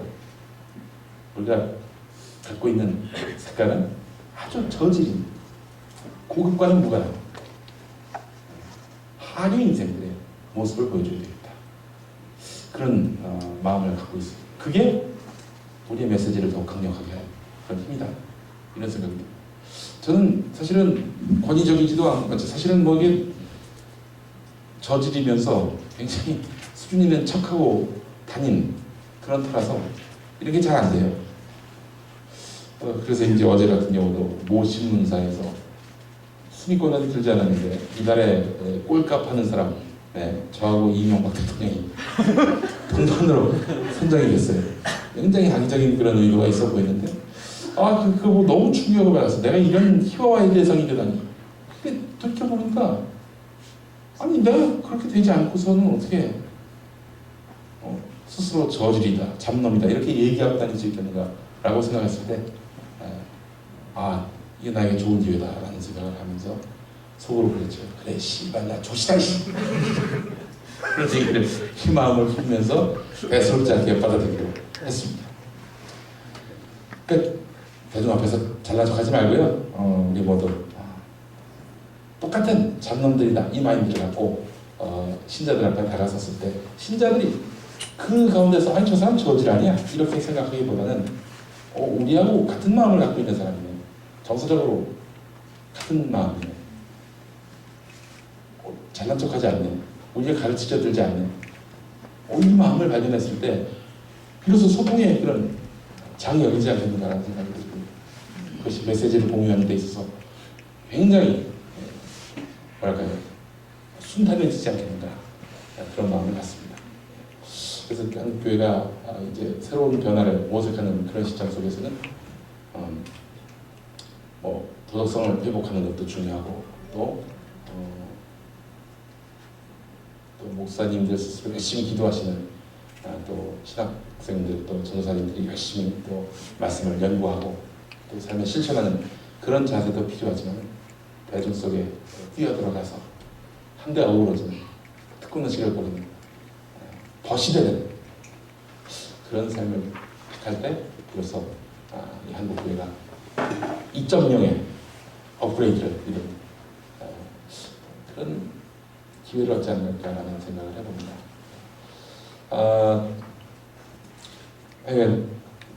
제가 요즘 생각이 참 많이 있는데요. 어떻게 하면은 우리 20대, 30대, 40대 배울 만큼 배우고 생각하는 것대로 행동해야 된다라고 믿고 있는 젊은 지성들에게 예수의 복음이 제대로 전달되고, 또 그런 크리스천들의 목소리가 제대로 대변될 수 있을까, 그런 고민들을 하고 있습니다. 아직까지도 한국교회 하면은 조용기, 김홍도 이런 인간들이 그 상징이 되고 있잖아요. 부끄럽지 않습니까? 그 못당들, 꼰대들, 우스워요. 저는 볼 때마다. 옛날에 이제 CTS 있을 때, 저기 그 사무실에 직원으로 있을 때 전화가 왔어요. 여보세요. 나 저 금난교회 김홍도야. 왜 목사님 어쩐 일이십니까? 지금 텔레비전을 보니까 말이야, 김민웅이라고 나오고 있는데, 김민웅은 빨갱이 방송을 지금 기독교 TV에서 낸다는 거는, 이거는 말이 안 되는 거지. 근데 이제 김홍도 목사가 CTS에다가 카메라 10대를 기증했어요. 허물을 한 거죠. 지금 우리 교회 목사 시켜가지고 카메라 10대 다 가져갈 거야. 저한테 전화 왔던 그런 기억이 있었습니다. 싫어합니다. 예. 조영기 목사 같은 경우는 한번 제가 조영기 목사를 극동방송 있을 때 한번 씹었는데, 씹었을 때 이제 그 교회에서 공문을 보내왔어요. 저 친구 조치를 취하라고. 그리고 나서 그 공문을 제가 입수를 해가지고 홈페이지에다 딱 올리고 저는 예비군 훈련, 동원 훈련 3박 4일 들어갔죠. 수습할 수 없게끔. 그러다 딱 나오니까 사장이 보세요. 만났더니 종교개혁을 하려면 나가서 하라고 이런 얘기를 했어요. 그래서 이제 그때 이제 사직서를 냈죠. 사직서가 수기된 시점이 10월 30일 종교개혁 기념일이었어요. 그래서 김장한 목사가 저한테 그런 얘기를 하고, 조영기 목사에게 아킬레스건이 하나 있는데 바로 아들 문제다. 제가 조영기 목사 비판한 내용이, 아들이 그 스포츠 신문을 만들어 가지고 뭐랄까요, 굉장히 음란한 그런 신문들을 만들어 가지고, 사실 그 운동을 앞장서서 반대했던 분이 바로 이진호 목사님인데, 저도 그게 아니 교회 돈을 갖다가 이런 데다 쓰는 게 말이 되는가라고 나름대로 글을 썼는데, 그게 문제가 됐던 거예요. 근데 그게 아들 문제로 치환됩니다. 목사님이 아들 문제를 왜 이렇게 건드리는 거야, 이런 식으로. 그때 느꼈죠. 아들 때문에 이 양반 망하겠구나. 이렇게 아들을 감싸고 도는 이런 자세를 보면은 틀림없이 사단이 날 것이다. 아니나 다를까 어때? 아들 때문에 큰아들 작은아들이 국민일보 기득권 갖고 운영권 갖고 치고받고 싸우고, 엄마 끌어들이고, 아들들 회사에서 엄마를 고소하고 고발하고, 이런 코미디 같은 그런 상황이 발생하고 있는데, 이런 것들을 보면서도 할 말을 했고요. 그러면서 지성인의 길을 갈 줄 알았는데 결국에 도달한 것은 잡놈의 길이었습니다. 그러나 부끄럽지 않았습니다. 우리 모두 여기 계신 분들 잡놈이 됩시다. 할렐루야! 지금 보니까 김영민 교수님 그 연예인이세요? 잘 맞습니다. 그다음에 이제 사인회하고 이런 거 유료화. 아유, 하여튼 뭐 너무 많이 사랑을 해주셔가지고 이렇게 짧은 기간에 내 이름을 이렇게 많이 써본 적은 없었던 것 같아요. 네. 오늘 이렇게 목사 되게 목사님들이신데 목사들 모아놓고 이렇게 본 거 처음이죠? 예? 이렇게 많은 목사들 앞에서 아니요. 처음이죠? 지난주에 기장 목사님들 모셔다 놓고 네. 대전에서 한번 인사드리었습니다 욕 좀 많이 했어요. 아, 욕을 하니까 너무 좋아하셔서요. 근데 여기는 어떤 조단에서 오셨는지 몰라가지고 내가 거의 잡놈이죠. 뭐 잡으로 섞여 있으니까. 반갑습니다. 오늘 여러 가지 이야기한 것 중에 참 잡놈 의식 가져야 된다. 인간이 얘기 같아요. 예수님 술꾼 목보다 이렇게 얘기했었는데 개인적으로 신학도 했고 또 아버지도 목사시고 예. 원로 목사님이십니다. 모교회. 제가 그 교회 또 가봤는데 재밌더라고요. 옛날에 청년 때 찬양집 만든 거. 예. 불법 복제에 그 찬양집은 거의 무슨 무협지 같은 찬양집. 제가 그거 보고서 정말 깜짝 놀랐습니다. 하여간 그때 그 이전부터 이미 싹수가 있었던 것 같은데 그런 목사들로 자라서 예. 신학도 하고 있는데 좀 길이 많이 바뀐 것 같아요. 아니, 신학도 사실은 정말 사명감을 갖고 하시는 분들이 많이 계신데 저로서는 막다른 골목이었습니다. 선택의 여지가 없이 빨리 대학에 가야겠고 그래서 할 데가 없어서. 할 대학이 없어서 솔직히 그래서 성적으로 간 거예요. 예? 성적으로. 성적 딱 보고 맞는 데를 딱 거기다 간 거죠. 용인에 있는 모대학 예. 신학과 달수 교수님 거기로 나온 것 같은데. 달수 그리스도. 이분 뭐 하고 지내시는지 모르겠어요. 보고 싶습니다. 승천하셨죠? 예? 승천 안 하셨죠? 아닙니다. 승천, 무슨 맞습니다. 예전에 제가 제가 극동방송 들어와서 처음 임지가 창원 지역이었는데 그때는 뭐 사회에 대한 또 교회에 대한 생각도 별로 없고 CCM을 자유롭게 틀 수 있을 만한 곳이 거기다라고 판단을 해서 거기로 갔었어요. 그래서 이제 근데 사장님이 창원에 오시면은 김포공항을 승천하셔가지고 김해공항에 강림하시면은 그때는 방송사의 모든 음악이 다 찬송가로 바뀝니다. CM 어떻게 하셨어요? 다 찬송가만 들어라. 그러다 또 다시 김해공항을 승천하시면은 그때는 또 원상 복귀되고 뭐 그런 일들이 많이 있었습니다. CCM 한때 아이디가 CCM 러브, CCM 엔조이 이었어요. 그러니까 CCM 관련된 일들을 많이 했고 지금 이제 김영민 교수를 낙곰수로만 아는 사람들은 목사들이라는데 적다던가 이렇게 생각할 텐데요. 여러 과정은 기독교판에서 두루두루 섭렵한 어떻게 다 그쪽 판으로 갔는지 그게 더 이상하죠. 네. 이제 잡놈이 된 배경은 일단 제가 싸웠던 대상들이 너무나 거룩하고 권위가 있고 그래가지고 다른 캐릭터를 찾아야겠다 하다가 잡놈 캐릭터가 된 겁니다. 그분들이 만약에 잡놈이었다 그럼 저는 아마 굉장히 거룩해지지 않았을까 생각되고 요즘 뭐 어차피 목사 아들로 태어났고 뭐 신학도 했고 그렇게 신앙생활을 쭉 해왔는데 예. 요즘 한국교회 같으면 만약에 누가 전도를 했다 전혀 예수 안 믿는데 예. 누가 와서 이제 예수 믿으면 구원받고 예. 받고 예. 예. 한번 가자 예. 이렇게 하면 어때요? 교회 다닐 것 같으세요? 어떠세요? 사람을 그런 생각을 안 해봐요. 제가 뭐 욕도 잘하고 막 음담패설하고 그러긴 해도 하나님 없이는 정말 못 살 것 같아요. 예. 너무 시를 의지하는 일부러 하는 거 아니에요? 아니 진짜예요. 그런 가정을 하나님 없이 내가 홀로 산다는 것 자체가 저는 상상을 못할 일이었던 것 같고 그렇습니다 실제로. 그랬는데 예. 만약에 전혀 신앙생활 안 했다. 예. 근데 이제 지금 요즘 한국교회와 여러 현실들에 대해서 누구도 잘 알 텐데 그런 분위기에서 누가 전도를 한다. 나름 뭐 지식인이든 뭐 잡놈이든 간에 스팸메인 취급하겠죠. 스팸 취급할 것 스팸 취급할 것 같습니다. 혹시 가보고 싶은 교회 없어요? 나 이런 교회는 내가 좀 다녀볼만 하다 이런 교회 없어요? 아, 저걸 한번 만들어 봤으면 좋겠어요. SNS 교회를 하나. 이게 뭐냐면 주일 예배는 같이 드리는데 소그룹 공동체가 셀교회와 온라인 SNS가 좀 결합이 되어 있는. 근데 그 소공동체가 모여가지고 구체적으로 활동을 해야 되는 거예요.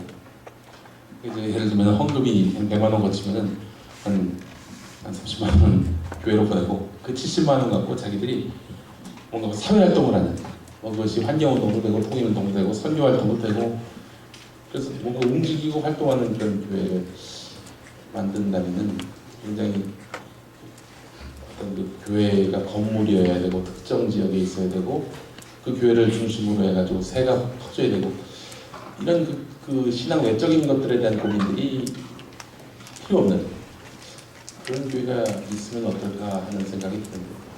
요즘에는 그냥 어떤 좋은 교회를 찾기보다는 아내가 다니는 교회를 그냥 따라서 나가고 있습니다. 그 교회가 지구촌 교회 이동호 목사님 계시는데 설교 참 좋아요. 예. 그냥 군소리 없이 다니고 있습니다. 예. 몇 분들 되게 깜짝하는데 깔때기를 대려고 아 저거 내가 해야겠다 이렇게 몇 분. 예, 그러셔서 하고 있죠 이거. 좋은 아이디어니까요. 한번 하시고 교인들은 이제 면대면보다는 문자 미디어를 통해서 소통하기를 원하는 그런 기호도 분명히 있거든요. 한 두 가지만 제가 더 질문하고 기회를 드리겠습니다. 예. 교회는 결국 뭐 갈만한 교회는 없다 이런 얘기인 것 같고 그냥 안에 다니니까 그냥 안에 편하게 하려고 그냥 뭐 주의 안 것을 위한 그냥 다닌다 이 정도. 사실은 아버지가 이제 심하시는 교회에서 태어나서 아버지 퇴임할 때까지 계속 있었죠. 계속 다녔다는데요. 아버지가 퇴임하시면서 다 딴 교회로 나가라고 하시더라고요. 선언을 하셨어요. 본인도 그 교회 나갔다. 교회에서 부르기 전에. 왜냐? 그 새로운 담임 목사가 뭔 뜻을 펼치려고 하는데 원로 목사 가족 혹은 뭐 원로 목사가 이렇게 개입하고 간섭하고 막 이렇게 트집 잡고 이런 주체가 없다. 아예 그냥 교회에서 부르기 전에는 그러다 보니까 그냥 선택할 여지도 많이 없었고요. 그래서 딴 교회 나가고 있는데 아직 낯설어요. 사실은 아직도 좀 그 교회에서 그냥 덧돌고 있습니다. 교회를 가서 아버님이 정말 훌륭한 목사님이세요. 제가 이 교회는 좀 자랑 좀 했는데 홍익교회 한양대학 근처에 있는 홍익교회 지금도 좋은 교회고요. 동생은 김용범 PD 그 슈퍼스타 K 만든 저희 인천에 빨대기 한번 되면 이제 인천에 한번 이번에 오기로 했는데 저희가 준비가 부족해서 행사가 취소되는 바람에 못하게 되는 너무 아쉽게 생각하고 있습니다. 하나 더 물어보고 싶은 게 요즘 이제 목사들 잘 알기도 하고 모르기도 하고 그럴 텐데 이 사람은 이런 목사는 진짜 목사가 아닌가 그렇게 생각하는 목사님 혹시 계세요? 이런 목사는 진짜 목사다. 이분 정도 되면 내가 목사를 인정한다. 이런 정도면 참 훌륭한 목사입니다.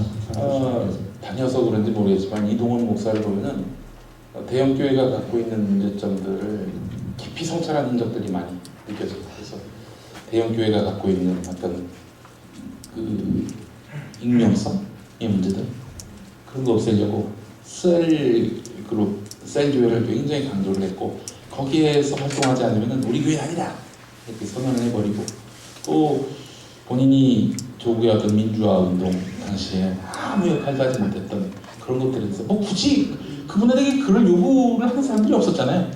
그럼에도 불구하고 그런 얘기를 할 수 있었던 거는 참 그 세대 또 그런 칼라의 목사님에게서 찾기 참 힘든 그런 부분이다라고 생각할 때 이 목사님은 그래도 염치를 아는 분이구나 라는 생각이 듭니다. 뭐 도덕적으로 성자고 혹은 뭐 말씀이 훌륭하고 이런 걸 차치하고 기본적으로 저는 염치를 아는 인간이 되어야 한다라는 생각이 듭니다. 점에서 보면은 뭐 최근에 기독시민연대 예. 고소한 양반이 기독시민연대 뭐 그거죠 뭐라 그분 목사신가요? 몰라요. 그래서 뭐 어쨌다고 이렇게 트위터 한번 했다고 명예훼손으로 할례를 권유했는데 할례를 권유했는데 그분도 사명을 갖고 하신 것 같은데 그래서 그러신 것 같더라고요. 예. 또 김동호 목사님이 욕 좀 안 하고 하면 안 되냐 예. 욕 안 하고 하면 안 됩니까? 근데 이제 김동호 목사님 들으셨던 분은 정봉주를 풀어줘라 이 나쁜 새끼들아 이거였거든요. 그것만 들으셔서 다행입니다. 그 땅까지 들었으면 아마 저를 사탄으로 몰지 않을까 이런 생각이 듭니다. 아니 상대는 안 했겠죠? 네. 아니 그것도 그런 막말하지 말라고 얘기하시는 그런 분도 계시죠. 목사님이 그런 일 해야지. 나는 그거는 존중해야 된다고 생각합니다. 엄숙주의하면 안 된다며요. 예? 엄숙주의하면 안 된다. 아니 근데 그분의 그 삶이 그런 걸 어떻게 그분의 또 가치가 그렇다고 하면은 그건 인정해줘야죠.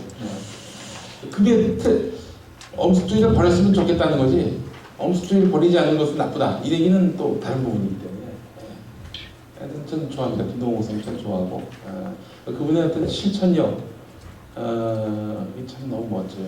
그 탈북자들이라든지 사회 소외계층 약자층들에 대해서 끊임없이 관심을 갖고 또 이분들이 자활할 수 있도록 돕는 일들을 하시는 김동호 목사님 같은 이게 김동호 목사님에 대해서 평가가 분분하죠. 뭐 천민론이 말도 안 된다. 뭐 어떻게 그런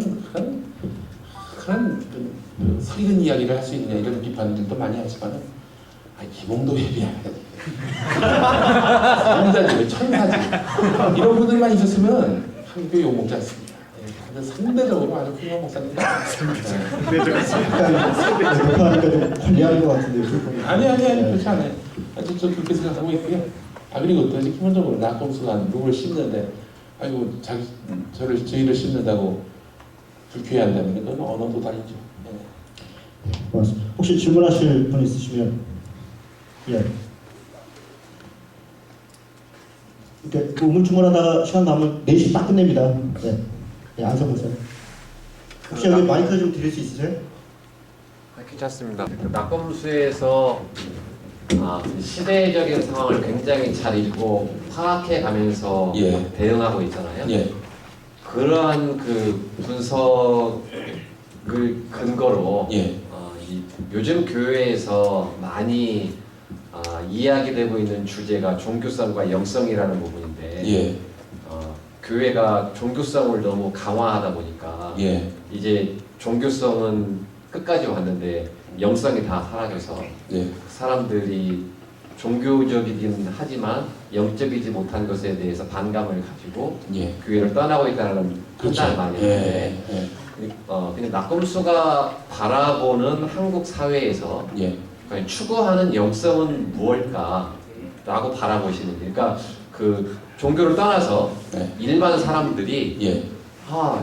이건 영성이야 이걸 좀 해줬으면 좋겠어 라고 지금 요구하는 게 뭐라고 그쪽에서 보시는 건지 좀 질문하고 싶습니다. 대중의 필요 속에서 저희가 서 있지는 않다고 생각하고요. 다만 이제 지금 정서가 통하는 부분은 MB 시대 그 이런 기막힌 상황들 어떻게 저런 사람들이 국가 권력을 쥐고 있나 국가 권력을 하나의 수익 모델로 삼고 있는 이런 상황이 발생할 수 있나라는 그런 어떤 통렬한 어떤 그 시대에 대한 분노라고나 할까요? 그런 것들을 함께 읽고 있는데 MB가 다 죽었는데 그런 죽은 MB를 갖고 희롱하는 것 자체가 사육제에 비유하기도 하고 말이죠. 예. 이게 힘없는 권력이 정봉주를 가둔 거 아닙니까? 뭐가 힘이 없어? 있어요 힘이 마지막까지 2월 23일까지 있을 겁니다. 내년도. 너무 질문이 어려우셔가지고 제가 뭐라고 답변을 해드려야 될지 모르겠는데 대중의 어떤 정서보다도요 우리는 표현의 자유를 힘으로 억눌렀던 그런 시대하고 싸우고 있다고 생각을 합니다. 그게 어떤 비단 MB뿐만이 아니라 우리 사회 엄숙지 이런 것들을 강요하는 이런 흐름과도 좀 대결을 하는 그런 삶을 살고 싶어요. 예. 그래서 우리 멋대로 우리 식대로 사는 것에 대한 어떤 규율을 강요하고 또 그 규율에 맞춰야 된다는 균질화의 어떤 이런 지나친 강요 이런 것들로부터 탈피를 해야 진정한 이 사회의 다양성, 민주주의, 표현의 자유 이런 것들이 보장될 수 있을 것이라고 생각을 하는데 뭐 이야기가 나와서 그런데 한국 교회가 지나치게 어떤 그 모범 범예, 범절 이런 것들을 만들어서 이틀에 맞게 살아라 이게 강요하는 것이 너무 사람들을 굉장히 속박시키는 것 같다는 느낌이 들어요. 진정한 영성까지는 아니지만 낙곰수의 무슨 영성 그냥 자유인 것 같습니다. 자유에 대한 추구. 예. 그 자유에 대해서 책임을 가져야 된다. 뭐 이런 식의 훈계질을 하는데 우리는 무상교육을 받고 싶지 않아요. 원하는 교육만 받고 싶어요. 끝까지 가르치려고 하지 마. 꼰대질 하지 말라고. 피곤해. 예. 그렇습니다. 예, 다른. 네. 네, 계속 그 김동호 목사님에 대해서 좀 더 계속 얘기하고 싶은데요. 예. 김동호 목사님께서 낙곰수를 그 얘기할 때 얘기가 네. 악을 악으로 갖고 있다라고 이제 비판을 하셨거든요. 네. 이것이 방금 말씀하신 거하고도 좀 맥이 다 있는 것 같은데요. 네. 이런 비판에 대해서 악을 악으로 갖고 있다. 어떤 그 우리가 성경적인 기준에 의하면 악을 선으로 갚아야 된다라고 얘기를 하고 있거든요. 네. 그래서 김동호 목사님 비판은 그런 관점에서 이제 낙곰수를 비판하고 있는 거거든요. 여기에 대해서 방금 전에 하셨던 말씀과 연결시켜서 좀 더 구체적으로 좀 더 얘기해 주셨으면 좋겠습니다. MB를 악으로 보셨다는 것만 해도 얼마나 친절한 사람이에요. 악을, MB를 욕으로 해서는 안 된다는 얘기 아니에요. 한마디로 얘기해서. 그건 굉장히 진전된 사고다. 그게 참 반가웠어요. 누가 MB를 악으로 봐? 한국 교회 지도자 중에. 굉장히 진전된 사고다. 이런 생각이 들고. 그 관련한 논의들이 굉장히 많이 있습니다. 지강윤철 선생님도 이렇게 쓰신 것도 있고 그런데 우리에 대한 평가에 대해서 거기에 대해서 제가 답하는 거는 좀 어긋나는 것 같고요. 아니, 잘 들었습니다. 저는 김동호 목사님의 얘기 잘 들었고요. 그와 관련한 다른 논의들은 우리 또 기독 지성들이 또 많이들 이야기하고 있는데요. 근데 좀 김동호 목사님 같은 아이가 있었으면 좋겠어. 워낙에 이런 쓰레기들을 많이 만나가지고 그래서 그 사람들을 보면은 이런 사고도 굉장히 진전된 것이다라고 생각을 하면서 다행스럽게 여기고 있습니다. 더 코멘트 하는 거는 너무 많은 걸 바라는 것 같아요. 살아야 되거든요. 아니 그런 건 아니에요. 난 좋아해 그냥 봐. 네, 또 다른. 네. 아무래도 교수님은 그 기독교인들보다는 더 일반 세상 사람들하고 더 접촉이 많으시잖아요. 예. 그런데 어쨌든 정체성은 지금 개신교인이란 말이죠. 예. 그러면 개신교의 가장 핵심 교리 중에 하나는 어쨌든 예수 믿어야 구원받는다는 그 편협한 교리가 있잖아요. 예. 그 교리를 어떤 식으로 이해하시고 또 그 교리를 받아들이시는 입장, 어느 정도는 받아들이시는 입장에서 세상 사람들과 그 문제에 대해서 어떻게 얘기를 하시고 의식을 하시는지. 불교를 미워하고 가톨릭을 깔보고 그랬었어요 실제로. 완전히 얄팍했던 생각이 얄팍했던 시절에는 그랬었습니다. 근데 이제는 뭐 명진 스님만 해도 그냥 반갑고 뭐 어떤 불교 지도자를 말해 해민 스님인가요? 그런 분 너무 좋은 분이고 또 그분들의 가르침을 읽다 보면 와 이런 깊이 있는 사고가 사실은 그러면 우리 이명박 대통령도 마찬가지예요. 그분은 자기 말로는 무소유 법정 스님의 무소유를 말로 잘 읽었대요. 낙곰수도 얘기했습니다만 그런 분이 우리 법정 스님 아파서 누워 계시는데 난을 선물로 보내지 않았습니까? 무소유 내용이 난을 너무 집착한 것에 대해서 반성하는 그런 의미로 만든 책인데 법정 스님이 그 법정 스님이 쓰러져 계시는데 난을 보낸 거야. 말로 다 이렇게 읽었다는 사람은. 근데 정말 이런 종교에 대한 그 벽을 느끼지 않고 함께 대화할 수 있는 세상이라고 생각하니까 참 넓게 느껴지고요. 하나님과 예수님에 대한 그런 신앙에 대한 기독교 신앙에 대한 그런 시야도 굉장히 넓어진 것 같고 저는 상대방의 신념 체계는 존중해줘야 한다는 입장이거든요. 그래서 저 사람들이 불교가 나의 신앙이다라고 생각한다면 그 신념을 가꾸기까지의 그 과정들이 존중돼야 한다고 생각해요. 전도해야 된다. 복음을 전해야 된다. 뭐 개신교에서는 굉장히 보편적인 그런 신앙 행위로 목표가 되고 있는데 적어도 남의 어떤 신념을 바꾸려면은 그 병품을 통해서 뭐 일제 전도 기간을 통해서 막 이런 강요에 의해서 그냥 막 끌고 나가서 연예인들 무슨 집회에 불러가지고 그래서 될 문제는 아니잖아요. 충분한 설득과 토론과 그리고 또 이종교가 참 훌륭하구나라고 나 스스로 걸 입증할 수 있는 행동들이 그런 지난한 과정을 통해서 입증되어야 하는 거 아니겠습니까? 예. 그래서 저는 그런 부분에서 본다면 또 타종교인이 그렇게 생각하고 있는 것들, 그 신념 체계에 대해서 존중하는 마음을 가져야 할 때 비로소 복음이 무엇이고 또 선교가 무엇이고 그런 거에 대한 그 건강한 정립이 가능하지 않겠는가, 예, 그렇게 판단하고 있습니다. 그러니까 어머니가 이제 초등학교 3학년 때 매주 한 명씩 전도하고 막 특별하셨어요. 심지어는 매수를 했어요. 어린 나이에 무슨 돈이 있었겠어. 장난감을 매수해요. 아니면 매를 맞으니까 우리 어머니가 매를 댔어요. 전도 안 하면. 네, 그렇죠. 웃기지 않는, 웃기지도 않은 그런 일들이 있었는데 그 친구들이 아직도 교회 안 나와요. 그때 한번 나온 이후 그렇게 생각을 합니다. 예수 믿어야 구원받고 이런 것 속에서 기독교 영성을 모든 걸 다 판단한다는 것이 부끄러운 거죠.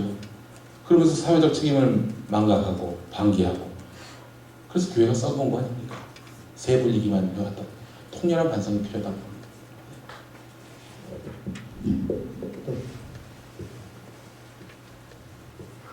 뭐 저를 보지 마시고 저는 코멘트 안 합니다. 네, 제가 뭐 할 일이 전혀 없고요. 하실 말씀 있으시면 하시면 됩니다. 또 한 번 네. 하시면. 진중권 씨가 예. 굉장히 낙검수를 비판을 하잖아요. 예. 그런데 저는 그 낙검수 측에서 어떤 식으로든 언론에서 대응하는 걸 못 봤거든요. 근데 이 자리를 빌어서 교수님께서 정봉준 했죠. 예, 그걸 떼려고 잘한다. 아이 얄팍하게 인간. 아니 그 이제 정봉준 의원의 그 어법은 정치인들은 이런 게 있습니다. 상대를 씹어주면서 서로의 존재감을 키워주는 거예요. 그러니까 정봉준은 진중권을 위해서 진중권을 씹은 거예요. 네. 그런 의미로 해석하시면 됩니다. 네. 그때 저 같은 경우는 좀 달라요. 진중권 선생이 굉장히 훌륭한 분이거든요. 예전에 방송 같이 했을 때 작가들이 이게 방송이 막 끝나면은 식사를 같이 하는데 MC의 식사 비용을 작가들이 냈었어요. 몇 푼 안 되는 그런 자기들 원고료로. 근데 진중권 선생이 뭐 이런 불합리한 구조가 있냐면서 본인이 자기 밥값은 물론이고 작가들까지 다 샀죠. MC 다 그만둘 때까지, 짜질 때까지. 그럼 뭐 어디 가서 생생도 안 내요. 나중에 알았어 나도. 그 작가들이 막 그만둘 때 뭐랄까 참 그런 거에 대한 고마운 마음을 표시하면서 눈물 막 흘리고 막 그랬었어요. 진중권 교수가 목사들이잖아요, 그 사람도. 긍정적으로 훌륭한 사람이에요. 근데 이제 다만 토론회장에서는 굉장한 어려움을 받겠는데 김호준하고 사이가 굉장히 안 좋죠. 왜 그런지는 모르겠어요. 근데 김호준하고도 어울려보고 진중권하고도 어울려보면 두 사람의 장점들이 굉장히 있거든요. 왜 융합이 안 되나 이런 생각이 들고 그래서 그냥 간편하게 이렇게 생각을 합니다. 아마 지금 처해 있는 환경이 굉장히 우울해서 그래서 좀 날서 있는 것이 아닌가 이런 생각이 들어요. 김호준이야 사실 날설 이유가 없지. 인기를 구가하고 있으니 그렇게 보고 있습니다. 인간의 연약함 속에서 나오는 거라고 밖에 해석할 여지가 없고 또 그렇게 해석을 하는 것이 그분을 온전히 이해하고 있는 것이 아닌가 생각이 들어요. 진중권 선생 훌륭한 분입니다. 제가 가까이 평생 그분을 깔 수가 없습니다. 아무리 저를 욕해도 그럴 정도로 감동을 줬던 분이고 지금도 마찬가지고 하여튼 좀 알고 있기로는 굉장히 상황이 어려운 처지인 걸로 알고 있어요. 그래서 빨리 낙검수가 열심히 일해가지고 정권 바꾼 다음에 우리 진중권 교수가 마음껏 뜻을 펼 수 있는 그런 세상이 된다면 자연스럽게 좀 화해 기류가 형성되지 않을까 이런 생각이 들고요. 정치인들은 달라요. 정치인들끼리는 욕하고 막 이러는 거는요. 서로를 위해 주는 거예요. 그게 그렇습니다. 또 저 정봉주 의원 같은 경우는 누가 날 씹어줄 때 그렇게 막 거기서 막 뭔가 의욕이 막 생겨난다는 거예요. 이상한 종자들이야. 정치는 아무나 하는 게 아닙니다. 참 그렇습니다. 예. 김호준은 스트레스가 없는 사람이에요. 이번에 건강검진을 받았는데 저하고 주진우가 진중권 씨하고 한 5년 차이, 아니 김호준 씨하고 한 5년 차인데 그렇게 맨날 담배 피고 고기만 먹는 사람이 깨끗해요. 장기서부터 모든 뭐 콜레스테롤 수치니 멀쩡합니다. 알고 봤더니 이 양반이 스트레스를 전혀 안 받아요. 그 자신에겐 열등감이 없대요. 김호준. 누구를 비교 대상으로 삼지 않으니까 그거에 대해서 이 양반은 뭐 누구에 대해서 대꾸도 안 하고 반박도 안 하고 싸우지도 않고 트위터도 안 하고 페이스북도 안 하고 내가 하고 싶은 얘기 내가 하고 싶은 행동대로 사는데 뭔 지랄들이야. 열등감이 전혀 없는 스트레스가 없는 그런 삶을 사는 분입니다. 그렇기 때문에 진중권이 뭐라고 떠들든 간에 진중권이 나의 비교 대상이 아닌데 뭘 그러고 넘어가 버리는 그런 사람들. 그런 김호준을 만들게 된 것이 어머니였습니다. 김호준 씨. 김호준 씨 어머니가 지금 치매 때문에 굉장히 고통을 겪고 계신데 김호준 씨가 대학 떨어져가지고 화장실에 문 잠그고 들어가서 울고 있었는데 어머니가 나와. 안 나오는 거야. 어떻게 됐어요? 도끼로 문을 뜯어가지고 들어가서 대학 떨어졌다고 이렇게 찔찔 짜는 아들을 난 키운 적이 없다. 대학 떨어질 수 있는 거지. 안 가면 그만이지. 뭐 이런 거 갖고 울어? 어? 네가 내 아들 맞냐? 이러셨어. 이런 어머니셨어. 그리고 자녀가 2명이 있으실 때 또 아마 저기 보육원에서 아이 한 명을 또 데려오셔가지고 키우셨던 씩씩한 엄마였어요. 좀 그렇게 좀 건강이 안 좋으신데도 오늘 좀 전혀 내색은 아니에요. 어두운 면이 드러나지 않는 거예요. 어머니 때문인 것 같습니다. 예, 교육 잘하십시오. 제가 할 때 스트레스 주지 마시고. 마지막 한 분. 네. 예, 우리 이제 트위터나 페이스북에 예. 부모님 친구 해놓고요.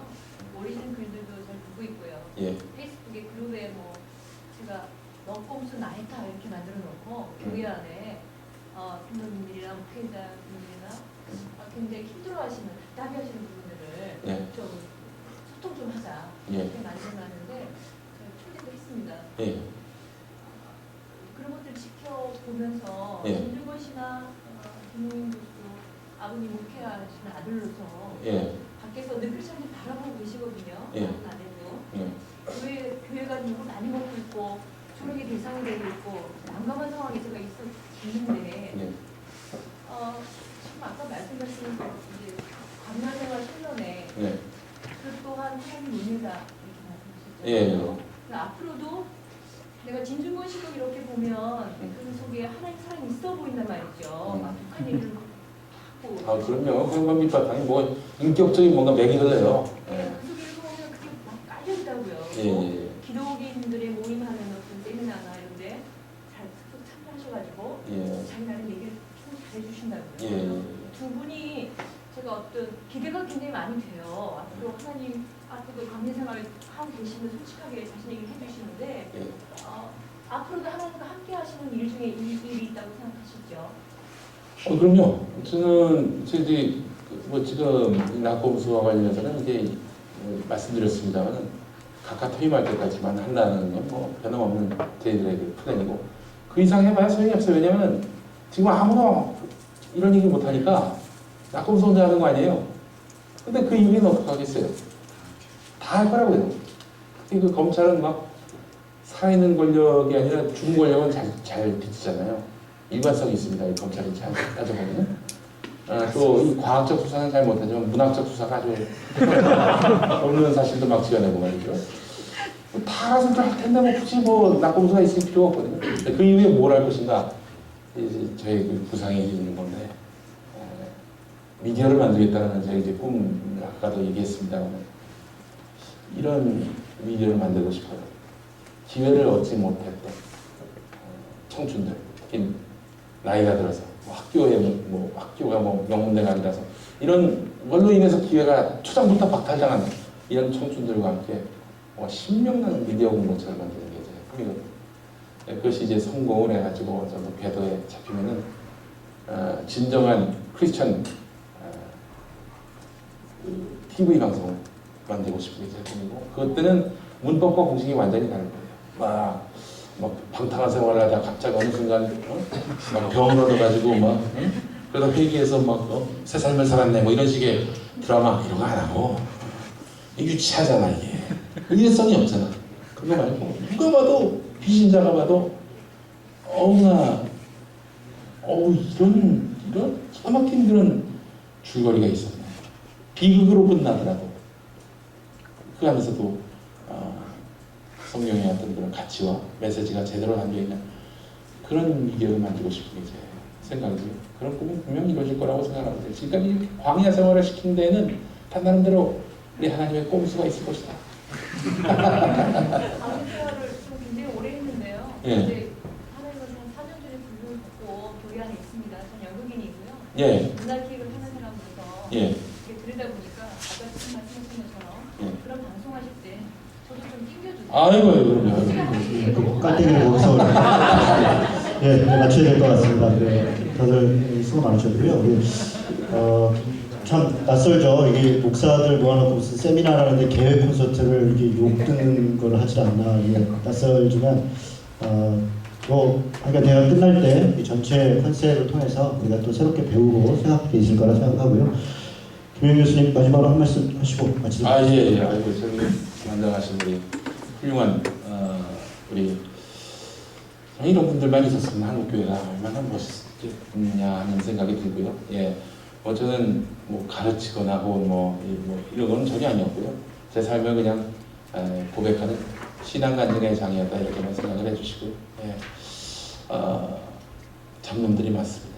그런데 이 잡놈들에게 공허감이 많거든요. 이 공허감을 채워줄 수 있는 곳은 바로 우리 여기 계신 미래 목회자님들 또 목회자님들 몫이 아닌가 이렇게 생각이 들고요. 낮은 대로 임하소서라는 왜 영화가 있었잖아요. 그렇듯이 필드에 내려오셔서 함께 즐겁게 이 세상과 호흡하시는 그런 삶을 보여주신다면 대중들도 함께 이 스킨십을 통해서 교회를 새롭게 알고 하나님을 또 새롭게 만나는 길을 얻게 되지 않을까 이렇게 생각이 들고 요즘 청춘들 특히 자신들이 살아온 삶에 대해서 부족하는 친구들이 많습니다. 나는 부족하기 때문에, 나는 뭘 모르기 때문에, 나는 허송세월했기 때문에 이렇게 생각하는 친구들이 많아요. 제가 그 친구들한테 항상 얘기합니다. 니들이 살아온 삶은 아무도 경험하지 못했던 그런 삶이다. 그 안에 가치가 있는지 여부는 본인은 판단할 수 없다. 그런 내가 보기에 다 가치가 있다. 그러니까 절대 그에 대해서 자조하지 말고 그런 길을 걷게 하신 신의 섭리를 제대로 통찰할 수 있었으면 좋겠다라고 얘기하거든요. 저 역시도 돌아보면 10년 동안 허송생활을 했다라는 느낌도 들지만 이렇게 10년 동안 광야 생활을 하면서 공짜로 방송 만들 수 있는 방법을 이해하심으로써 공수다를 만들 수 있게 하신 게 아닌가 이런 생각만 하더라도 하나님이 겪게 하시는 그런 일들 하나하나가 정말 파편적인 것 같고 소모적인 것 같지만 그 안에 큰 가르침과 연륜, 경륜을 만들어 주신 것이다 라고 생각할 때 우리 삶 가운데 늘 이렇게 주관하시고 섭리하시는 하나님을 이렇게 만나게 하시는 어떤 창문의 역할들을 우리 여기 계신 분들이 다 하셨으면 좋겠다 그런 생각이 들고요. 재밌는 버전 많습니다. 교회에서 많이 불러주십시오. 달려가겠습니다. 감사합니다. 박수로. 네.